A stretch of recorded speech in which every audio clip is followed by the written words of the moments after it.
Alright guys, how is it going? Welcome back to another wee video here.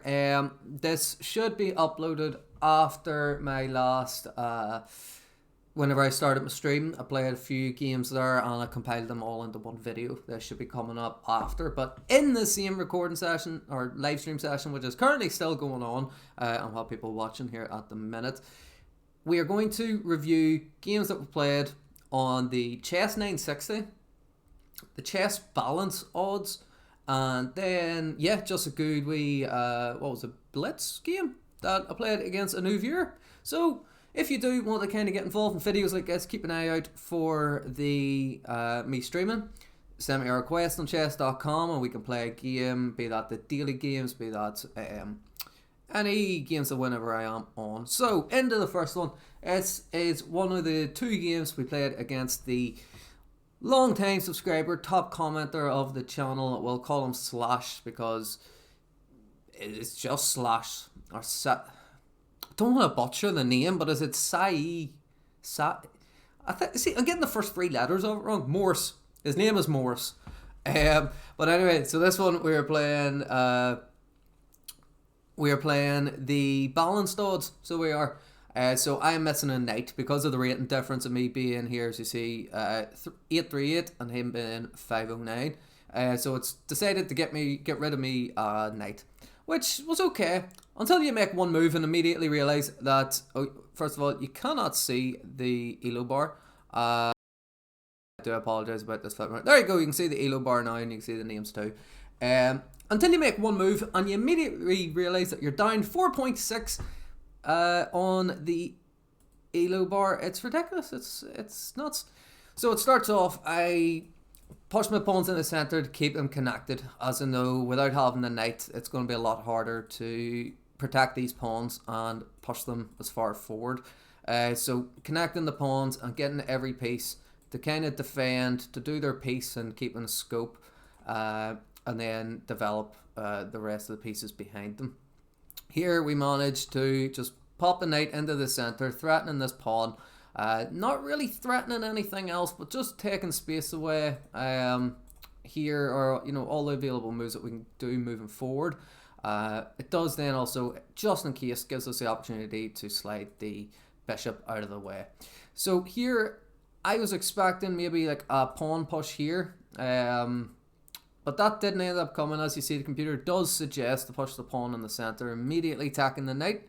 After that, I attack the pawn in the center, knowing rightly that I would be winning that trade. If he does then decide to take, it just further helps get our bishop out onto a better square. Here he makes a mistake, hangs the pawn in the center, and from here it does go just a wee bit pear-shaped.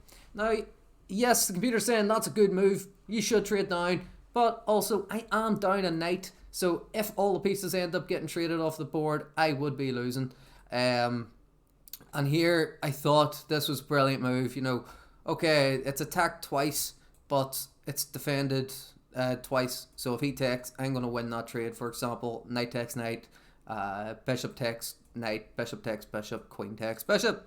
But here, Morse found a brilliant check in between move that wins the bishop, but with the trade of queens. So now it's two rooks versus two rooks, a knight and a bishop.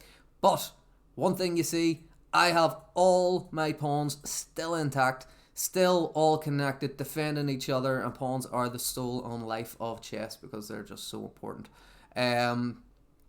Here there is damage. He has clamp. He has 3 different pawn islands.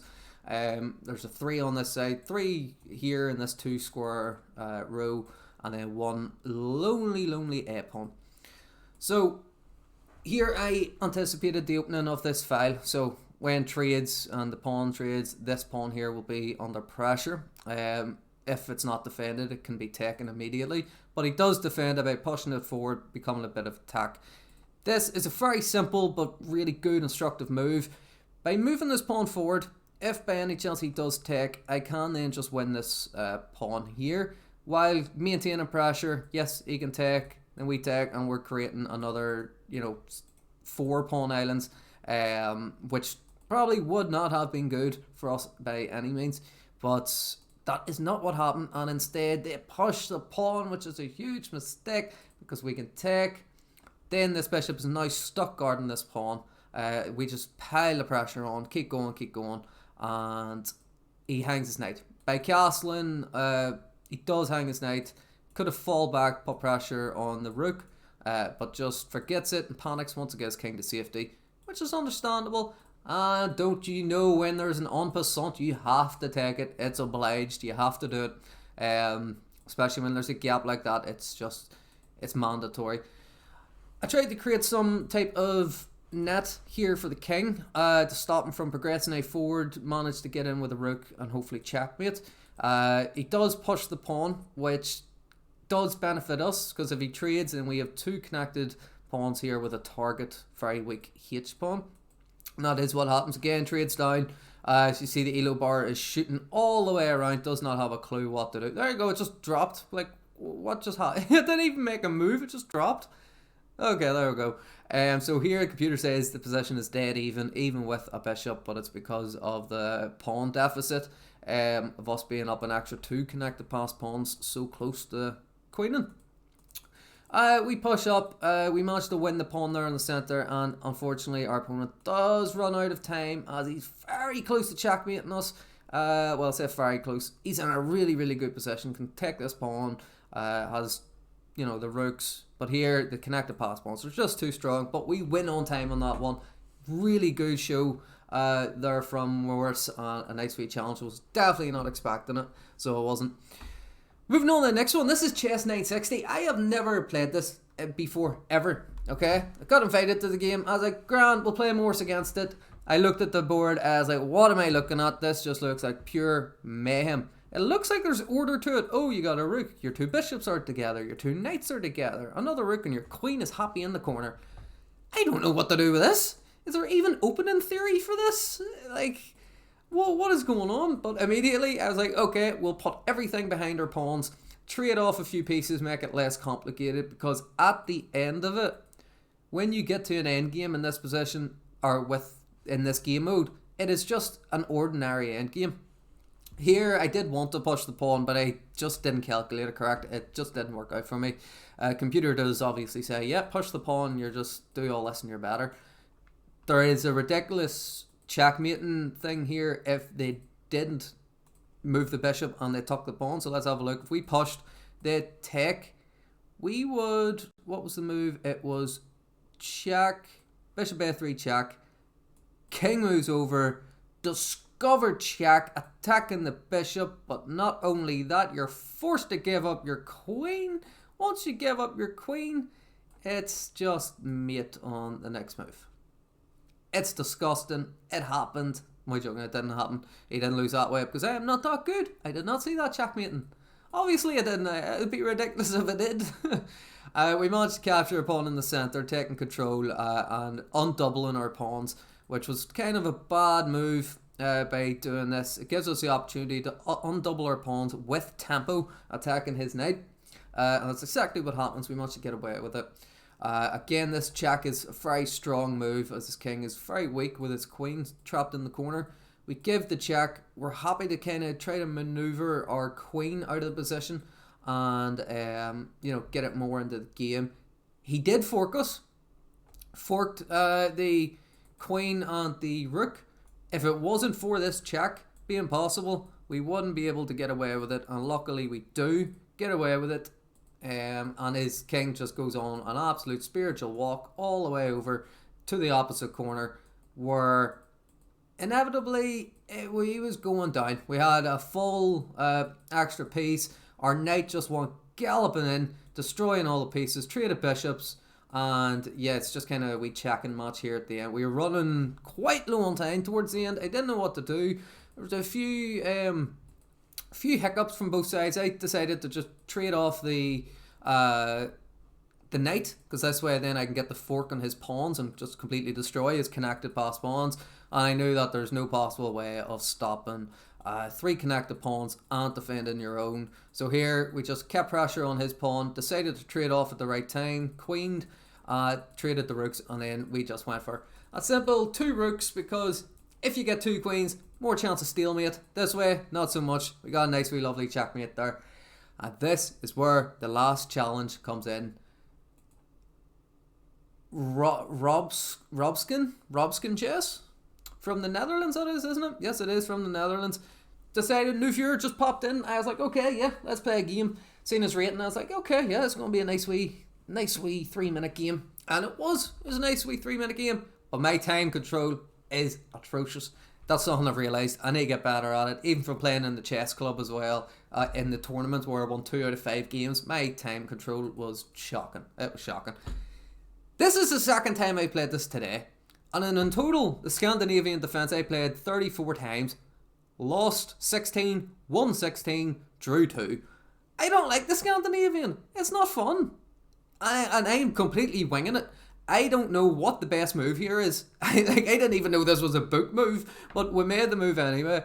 And I was like, okay, yeah, fine. We'll try to connect our pawns here, trade off in the centre, keep our centre pawns. The position gets extremely locked while that's happened. There's a big battle going on for this e5 square, e5 pawn. Here was a miss. Apparently, this was just a hanging pawn. I did not see that. I was more focused on pin the knight to the king. This way it removes the defender off this pawn, or an attacker off the pawn, which makes it easier then to challenge moving forward. He captures. We decide to pop our knight into safe. What do you call that there? It was in my head. Why is it gone? Outpost? Yeah, it's a wee outpost there for the knight. He does give us a check, but we manage to trade off. He wins the bishop, but in doing so, he does get his queen attacked. He comes back and attacks our queen with the bishop. We then give him a check that bishop was currently stopping us from doing. Bishop falls back. We could have captured the pawn. We could have also just traded queens in that position if he take our queen. So, say for example, decided to trade queens, it would be take, and then we win the bishop out of the end of it, which is obviously beneficial for us. And then, we can attack this pawn in the future. We're just in a better position if that happened. But that did not happen, and instead, I decided to slide over 1 square, attacking this pawn even further. We then capture. We trade off queens, which he probably should have gotten his rook out of the way before trading queens. But we trade the queens, he trades the bishop for the knight, which is not good. He's just in a losing position at this point. A rook for a knight. It's just... No, I'm just up a rook. Yeah, no, I'm just up a rook. He loses the rook, he loses the knight. And here we lose on time. There was a mate on 4. Mate in 4 on the board. There's 9. There's a 5. There's the 4. Here is the 4. Now, the mate in 4 would be... Okay, that's not a mate in 4. I don't know. What is this? That is not a mate in 4. The mate in 4 would be bishop check, pawn takes. That's just mate. Completely cut off here. Like, what do you call it? No, it's not an Arabian mate. It's not. But I was not going to calculate that. Completely just giving up my pawns. You see your pawns getting snatched up and you're like, hold on, there's a problem here. I'm losing. But yeah, we end up losing on time. He had 33 seconds left. His time management is much better. Yeah, that's how we lost that game. I don't think we should have, but we did, unfortunately. It was not good. I've been getting white like mad today while I've just went and studied the Dutch for black, so I don't know. It's infuriating. I don't get to play the Dutch. We had an estimated ELO of 1,000. They had an estimated ELO of 500, and our accuracy was 77.9. Their accuracy was 66.2. That's what happens whenever you run out of time. Anyway, guys, that's been a quick wee update in the stream and the games happening. If you have not tuned in to see them, obviously check the links in the description. Stream on Kick occasionally. I'll try to do YouTube here a wee bit more. There is also a Discord. If you go to any of the videos, there's a Discord where you can submit videos or games for ELO Estimator. You just type in the moves of the game, or you can send a link to the game if it is a link. My partner will then put it onto my computer, and then it's covered on my screen, so I can't see what your ELO is. Yeah, we'll give it a wee ELO estimate. But anyway, guys, thank you for watching. I hope you have enjoyed any kind of advice, leave it in the comments. I do apologise, I know the screens are a wee bit different. I am still working on all this to get it better. But I appreciate you stopping by. I hope you enjoyed. Have a good one. Bye. Bye.